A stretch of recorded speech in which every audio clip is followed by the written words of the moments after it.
በስመ አብ ወወልድ ወመንፈስ ቅዱስ አሐዱ አምላክ አሜን።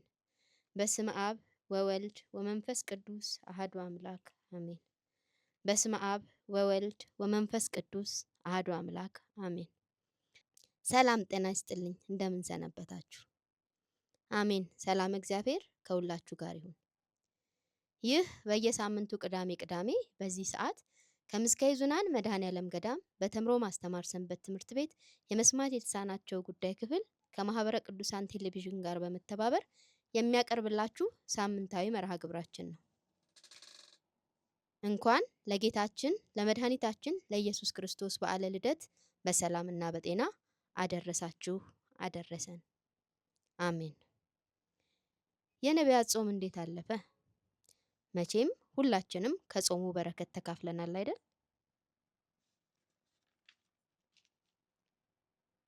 እስኪ ስለ ነቢያት ጾም ጥቂት ልበላችሁ። የነቢያት ጾም ታሪካዊ ይዘቱ ነቢያት ጌታችን መድኃኒታችን ኢየሱስ ክርስቶስ ይወርዳል ይወለዳል ብለው በናፍቆት ሲጠባበቁ ኖረው የጾሙት ጾም ነው። እኛም ይህንን የምናስብበት ሲሆን መንፈሳዊ ይዘቱ ደግሞ በዚህ ዘመን ያለን የአዲስ ኪዳን ክርስቲያኖች እንደ ነቢያት ክርስቶስን በሕይወታችን በምግባራችን እንድንወልደው የምንዘጋጅበትና የጌታችን የኢየሱስ ክርስቶስን መምጣት የምንጠባበቅበት የሆድ ጎተራችንን ዘግተን የነዳያንን እጅ የምንሞላበት ልባችንን ደግሞ እንደ ቤተልሔም ግርግም የምናጸዳበት ነው። ታዲያ እኛም ይህንን ተረድተን ጾመን እንዳሳለፍን ተስፋ አደርጋለሁ። ይህን ካልኩኝ ዘንድ በቀጣይ ለዕለቱ ወዳዘጋጀነው መርሃ ግብር እንለፍ። ለዕለቱ ያዘጋጀነው ትምህርት ነው። መምህራችን መምህር ገብረ ማርያም ፈቃዱ መረባቸውን ትተው ተከተሉት በሚል ርዕስ ያስተምሩናል። ለእኛ አስተዋይ ሕሊና ያድለን እያልኩ ወደ ትምህርቱ ወስዳችኋለሁ። በስመ አብ ወወልድ ወመንፈስ ቅዱስ አሐዱ አምላክ አሜን። በስመ አብ ወወልድ ወመንፈስ ቅዱስ አሐዱ አምላክ አሜን።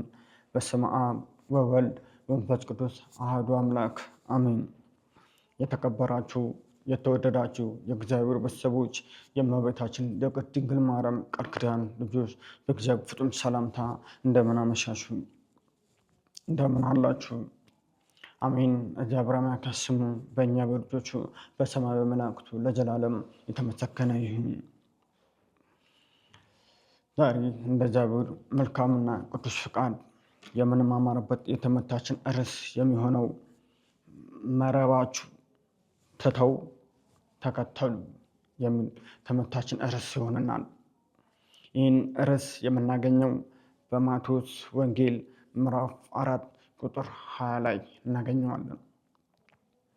መረብ ትተው ተከተሉ የሚል ትምህርታችን ርዕስ ይሆንናል። እግዚአብሔር መልካም ቅዱስ ፍቃድ ይሁንልን። ጌታችን መድኃኒታችን ኢየሱስ ክርስቶስ ለአባታችን አዳም ቃል ኪዳን በሰጠው መሰረት 5500 ዘመን ከተፈጸመ በኋላ ከእመቤታችን ከቅድስት ድንግል ማርያም ተወለደ። እንደ ሰው ቀስ በቀስ አደገ። 30 ዘመኑ ሲሞላ ሐዋርያትን መምረጥ ጀመረ። ሐዋርያት በተለያየ መንገድ ሲመርጣቸው ነበረ። ከገበሬ፣ ከዶክተር፣ ከተማረ ከተለያየ መንገድ እየመረጣቸው ነበረ። ከአሳ የሚያጭምዱ ሐዋርያትን እየመረጠ ነበረ።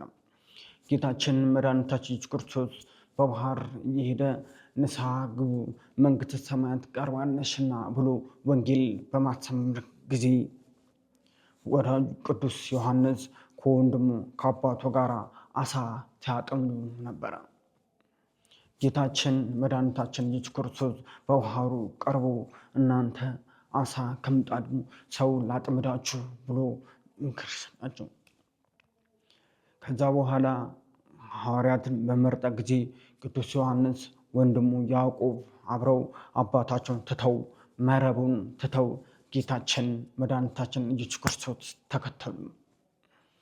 ጌታችን መድኃኒታችን ኢየሱስ ክርስቶስ በምድር ሲመላለስበት ጊዜ ወንጌል እያስተማረ ተአምራትን እያደረገ የተለያዩ በሽታዎች ፈውስ ሲያደርግ ሐዋርያትንም እየተከተሉ ሲማሩ ቆዩ። ቅዱስ ዮሐንስ ወንጌላዊ ይባላል። አባቱ ዘብዴዎስ፣ እናቱ ማርያም ከወንድሙ ያዕቆብ ጋር አብሮ ጌታችን መድኃኒታችን ኢየሱስ ክርስቶስ ተከተሉ። ኢየሱስ ክርስቶስ በመከተል ወንጌል እየተማረ ከጌታችን ከመድኃኒታችን ኢየሱስ ክርስቶስ እግር ስር ቁጭ ብሎ ጌታችን የሚያደርገው ታምር፣ ጌታችን የሚያደርገው ትምህርት፣ የሚያስተምረው ትምህርት የታመሙን ፈውስ እየተከተለ ሲማር ከእግሩ በታች ቁጭ ብሎ አምላካችን መድኃኒታችን ኢየሱስ ክርስቶስ ተከትሎ ሁሉ ታምር ሲያደርግ እያየ ወንጌል እያስተማረ ወዳጁ ዮሐንስን ኢየሱስ ክርስቶስን ተከተሉ። ጌታችን ተከተል በልዩ ልዩ ታምራት እያደረገ ወንጌላዊ ዮሐንስን በደንብ አድርጎ አምላካችን እንደልብ አድርጎ ተከትሎ የተማረ ተራመደ። ጌታችን በዕለተ ሐሙስ የመሰቀሉ ጊዜ በቀረበ ጊዜ ሐዋርያትን ሰብስቦ እኔ ከዚህ በኋላ አታገኙም ልሄድ ነው ብሎ መከራቸው። ሥጋ ወደሙ አዘጋጀላቸው፣ ለሐዋርያትን አቆረባቸው። ዮሐንስም አምላኩ አንተን ማን ልጅ ነው ለማን ትሄዳለህ ብሎ ኢየሱስ ክርስቶስ በዕለተ ሐሙስ ቁርባን አቁም ሥጋ ወደሙን አዘጋጅቶ ይህን የሚፈሰው ደሜ ነው፣ ይህን ቁርስ ሥጋዬ ነው፣ ግርፋቱ ይቀበሉ ብሎ ሐዋርያትን ከሰጣቸው በኋላ ከምሽቱ ጀምሮ ወደ ጌቴሴማኒ የሚባል አትክልት ቦታ ሄዶ ጸሎት አደረገ። ነፍሴ በአንተ አደራ እጅ ሰጥቻለሁ ካለ በኋላ አይሁድ ፈሪሳውያን ሁሉም መጥተው ጌታችን መድኃኒታችን ኢየሱስ ክርስቶስ ያዙት፣ ለመሰቀል ተዘጋጁ። ሁሉም ፈርተው ሸሹ፣ አመለጡ። ዮሐንስ ግን አምላኩ እስከ መስቀሉ ድረስ አብሮ ከጎኑ ነበረ፣ ሲከተል ነበረ። አምላካችን መድኃኒታችን ኢየሱስ ክርስቶስ 666 ጊዜ ሲገረፍ ዮሐንስም አብሮ አጠገቡ እያየ ነበረ። መስቀል ላይ ሲሰቅሉም ዮሐንስም ካጠገቡ ከሐዋርያት ለይቶ አልሄደም። አምላካችን እስከ መስቀል ድረስ ካጠገቡ ነበረ። ጌታችን በመስቀል በተሰቀለ ጊዜ ሳይ ዮሐንስና እናቱ ነበረች። እነሆ እናት ብሎ ለዮሐንስ አደራ ሰጣት። እነሆ ልጅሽ ብሎ ዮሐንስ ለእመቤታችን አደራ ሰጣት። ይህን ቃል ኪዳን የእኛም ተስፋችን የእኛ እናታችን ለእኛ ለዓለም ሁሉ እንደሰጠን አምላካችን ክብር ምስጋና ለእርሱ ይግባው። ዮሐንስ አምላካችን በተናገረው ቃል መሰረት እናቱ ማርያም ይዞ ወደ ቤቱ ወሰዳት። እመቤታችን ቅድስት ድንግል ማርያም በዮሐንስ ፊት 15 ዓመት ያህል ኖረች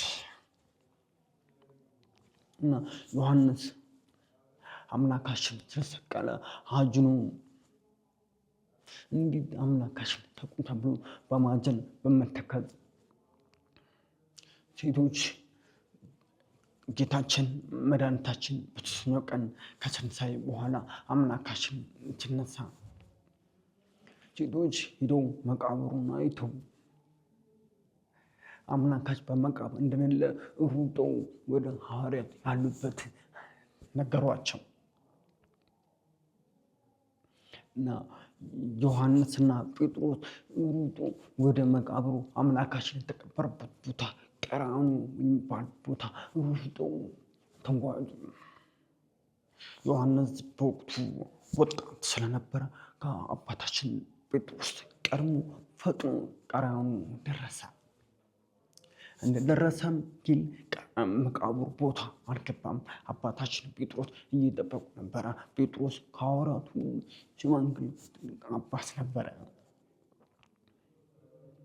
እና ጴጥሮስ እስከሚመጣ እየጠበቀው አብሮ ሲገቡ አይቶ አምላካችን ከመቃብር የለም እንደተነሱም አመኑ።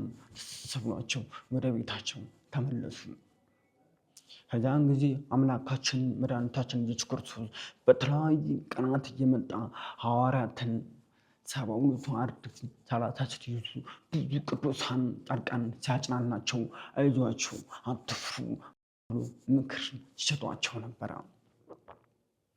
ሐዋርያትም በጨለማ ራብ ተርበው ተስፋ ቆርጠው ወደ ባህር በሄዱበት ጊዜ በማታ አምላካችን ባህር ላይ አሳ የሚያጥምድ ቦታ መጥቶ ትንሽ ራት አለ ብሎ ጠይቋቸው ነበረ። ጴጥሮስ ዮሐንስ ወንድም አብሮ ሳዩ አምላካቸው መሆኑ አምነው ጌታ እኮ ነው ብለው ደስ ብለው ቀርበው አብለው ራት በልተው አብረው አምሰው እንዳረጉ በደስታ ቆዩ እና አምላካችን በተለያየ ታምር በተለያየ ዕለት ትንሣኤ እያሳያቸው እያስደሰታቸው እንዳረጋቸው ደስ ብለው ምሽቱ ቆዩ። ከዛ ከእርገት 40 ቀን ሙሉ በተለያየ ታምር በተለያየ መንገድ በተለያየ እርገታቸውን ሲያሳያቸው ሲቆዩ በኋላ መንፈስ ቅዱስ ከሰማይ ወረደ።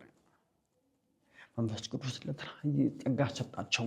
በተለያየ ዓለም እንዳስተምሩ ወንጌል እንዳስፋፉ በተለያየ ቋንቋ መንፈስ ቅዱስ ከሰማይ ወርዶ ተገለጠላቸው። ዮሐንስ ወንጌላዊ ከአራቱ ወንጌል አንዱ ወንጌላዊ ነው። ዮሐንስ በወቅቱ አምላካችን በጣም ይወደው ነበረ። ጌታችንም ዮሐንስ በጣም ይወደው ነበረ።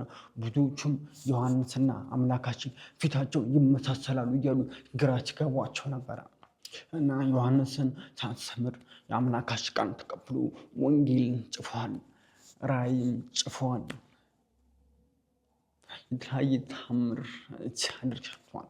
ከሐዋርያቶች ጋር አብሮ የአገልግሎት ዘመኑን ቆይቷል እና ቤተክርስቲያናችን ቅዱስ ዮሐንስ በተለያየ ስሞች ይጠሯታል።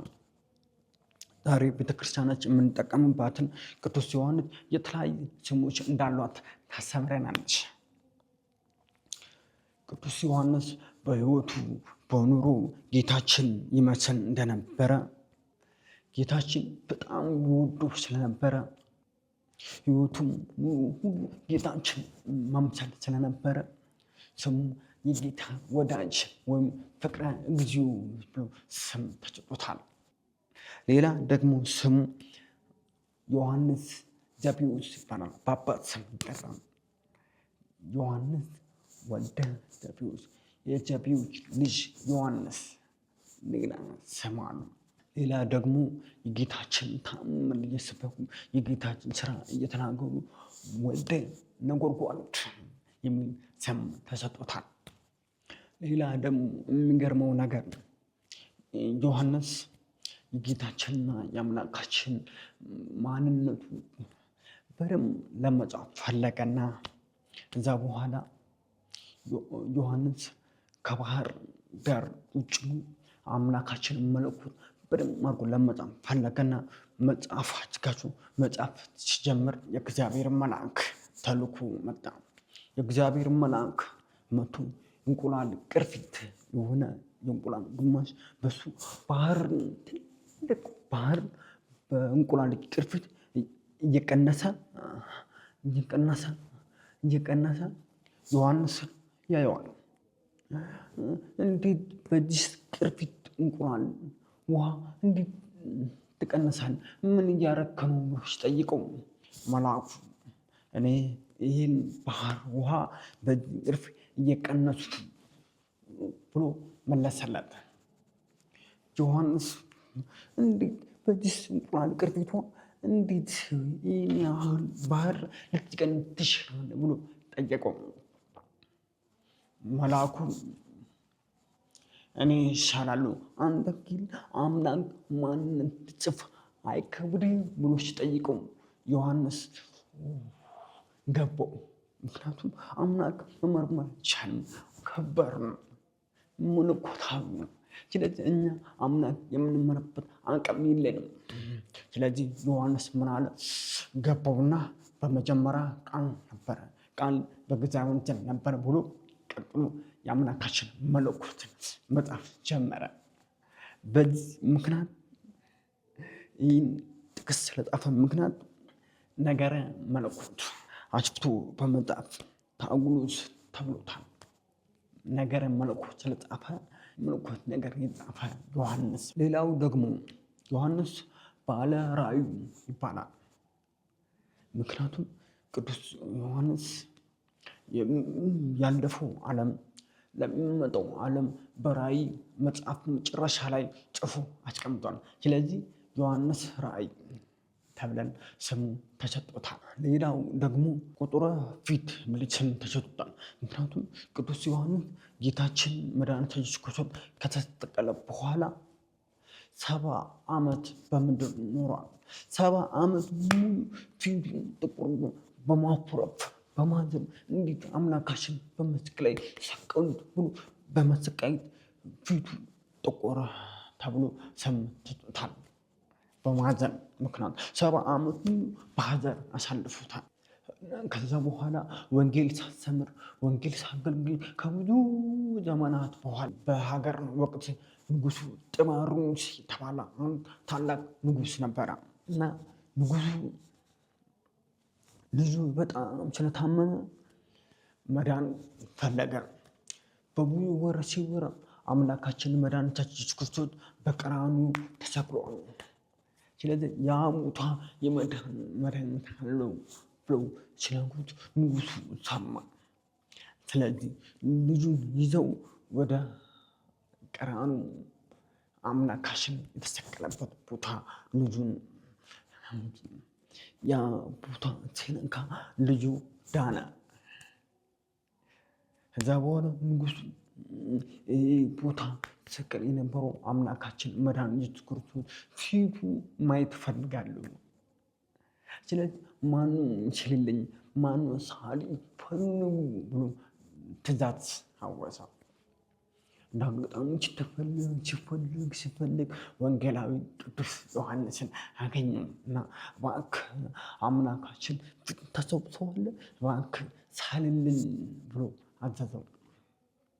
ወንጌላዊ ቅዱስ ዮሐንስ እሺ ብሎ አምላካችን መድኃኒታችን ኢየሱስ ክርስቶስ እንደተሰቀለ በደንብ ስላየ በደንብ ስላወቀ ከዛ በኋላ እግዚአብሔር መንፈስ ቅዱስ ስለገለጸለት አምላካችን መድኃኒታችን ኢየሱስ ክርስቶስ የተሰቀለበት ስሉ መስቀል ላይ ተሰቅሎ ስሉ ከጨረሰ በኋላ አየና አዘና። ከዛ በኋላ ስዕሉ መናገር ጀመረ። ወዳጅ ዮሐንስ ሆይ በፊት አይሁድ በራቁቴ ሰቀሉ፣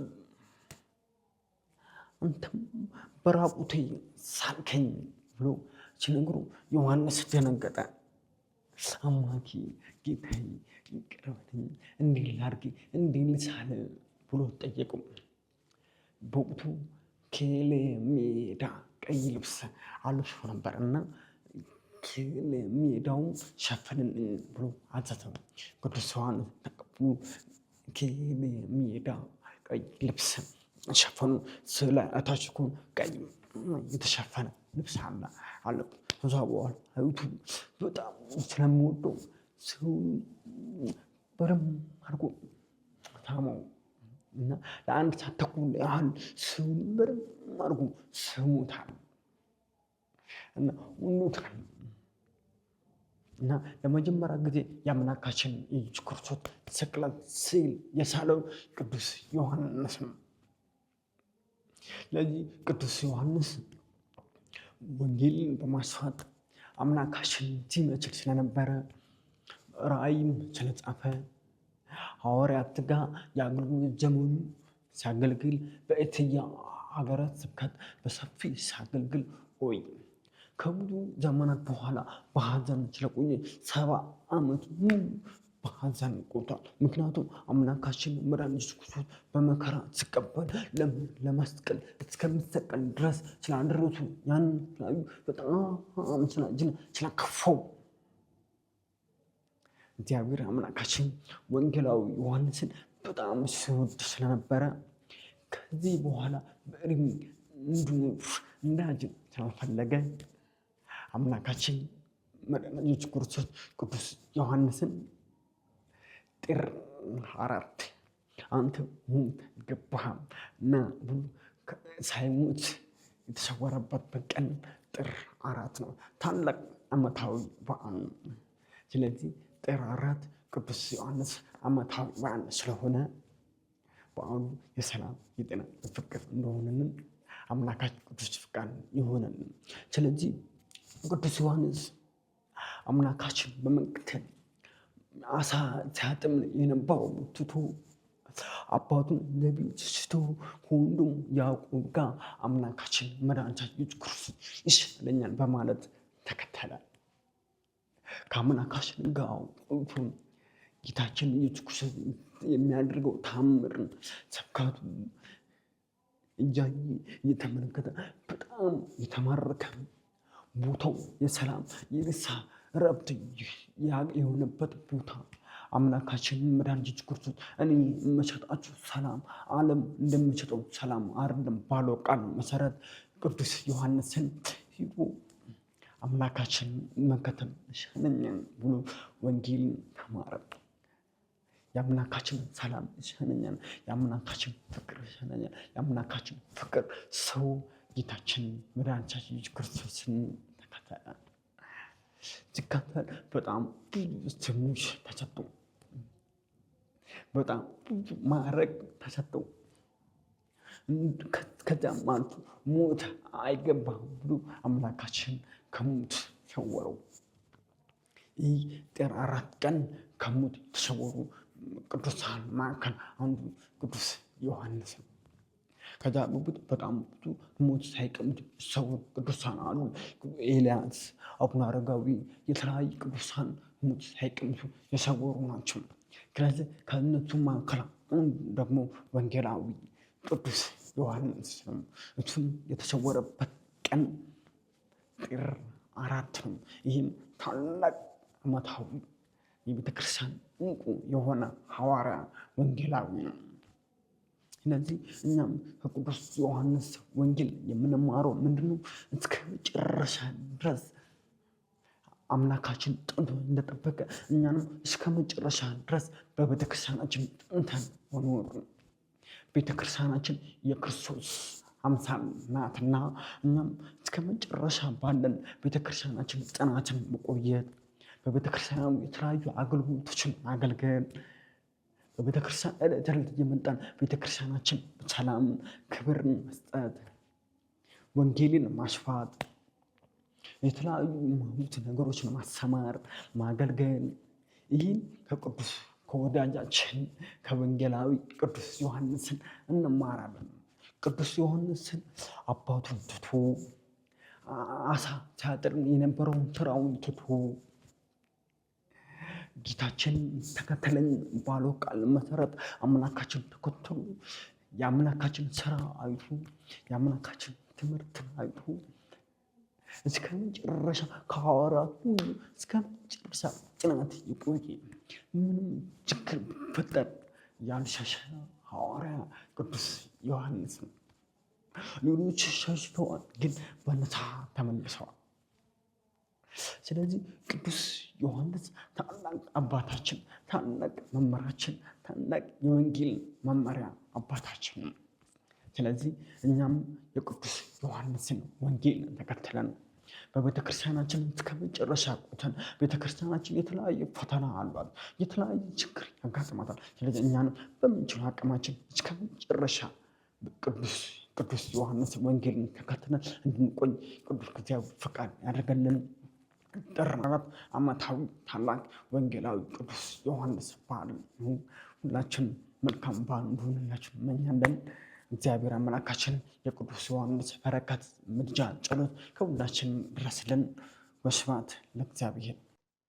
ትምህርቱን ላስተማሩን መምህራችን እግዚአብሔር አምላክ ቃለ ሕይወት ያሰማልን፣ እኛንም በሰማነው ቃል እንድንጠቀም ይርዳን። አሜን።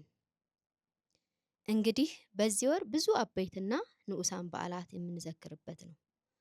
ከነሱም መካከል ጥር 4 ጌታችን መድኃኒታችን ኢየሱስ ክርስቶስ የሚወደው ሐዋርያና ወንጌላዊ የሆነው የቅዱስ ዮሐንስ የፍልሰቱ መታሰቢያ ነው። ከቅዱስ ዮሐንስ በረከት ይክፈለን። እንዲሁም ጥር 6 ደግሞ የጌታችን የመድኃኒታችን የኢየሱስ ክርስቶስ ግርዘት በዓል ነው። ይልቁንም ደግሞ ጥር 11 ጥምቀቱን በዓል እናከብራለን። በመሆኑም እነዚህም በዓላት ስናከብር እንደ ቤተ ክርስቲያናችን ስርዓት ሆነን እና እንዲሁም ስጋው ደሙን እየተቀበልን በረከቱን ደግሞ በተግባር እየተሳተፍን ይሁን እያልኩ በዚሁ ለዕለቱ ያዘጋጀነው መርሐ ግብራችንን እጨርሳለሁ። ይቆየን። ወስብሐት ለእግዚአብሔር ወለወላዲቱ ድንግል ወለመስቀሉ ክቡር ለዓለም ዓለም አሜን።